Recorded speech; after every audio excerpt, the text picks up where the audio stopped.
அவர்கள் செய்த எல்லாம் நன்மைக்கே, அவர்கள் செய்த எல்லாம் நன்மைக்கே. சொல்லுங்க, உங்களுக்கு விரோதிகள் செய்தது எல்லாம் நன்மைக்கே, உங்களுக்கு விரோதமாய் எழும்பினவர்கள் செய்தது எல்லாம் நன்மைக்கே. நான் யார் மேலையும் கசப்பு இல்லை. ஆமேன் சொல்லுங்கள். இப்போ நீங்க இந்த ஜெபத்தை முடிச்சுட்டு போகும்போது யார் மேலேயாவது கசப்பு இருந்தா தயவு செய்து ஒரு ஃபோன் கால் போட்டு அவங்கள்ட்ட பேசுங்க. பிரதர், நல்லா இருக்கீங்களா, சந்தோஷமா இருங்க, உங்களுக்காக நான் ஜெபிக்கிறேன் அப்படின்னு சொல்லி ரொம்ப அவங்களிடத்துல பழையது போல ஒருவேளை கொஞ்சி அப்படியே போகலன்னா முடியலைன்னா கூட நான் சொல்றேன், மனசார அவங்கள என்ன பண்ணுங்கன்னா மன்னிங்க.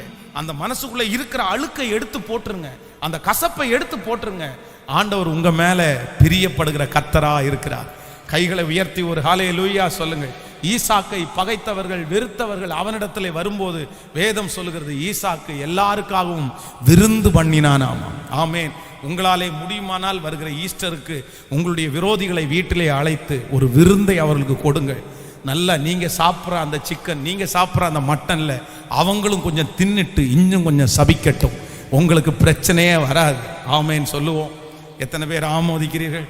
அதனால முடிஞ்ச வரைக்கும் நீங்க என்ன பண்ணுங்க அப்படின்னா நம்ம அப்படிதான் செய்யணும். ஆமேன். வேதம் சொல்லுகிறது, தீமையை நன்மையினாலே வெல்லு. தீமையை எப்படி வெல்லணுமாமா? சத்தமா சொல்லுங்க எல்லாருமே. அதனால எல்லாருக்கும் நம்ம என்ன பண்ணணும்னா, அதனால பகையா இருக்கிறவங்களுக்கு எல்லாருக்கும் ஒரு விருந்து பண்ணணும். எத்தனை பேர் ஆமோதிக்கிறீங்க?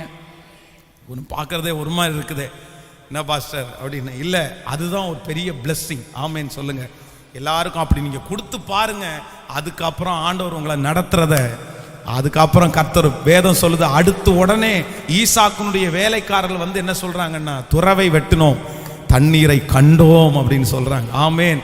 நீங்க உங்களுக்கு விரோதமானவர்களை நீங்கள் நேசித்து நீங்க ஒன்று செஞ்சீங்கன்னா உங்களுடைய வீட்டில் அந்த ஆசீர்வாதம் வரும் என்று நான் நம்புகிறேன். ஹல்லேலூயா.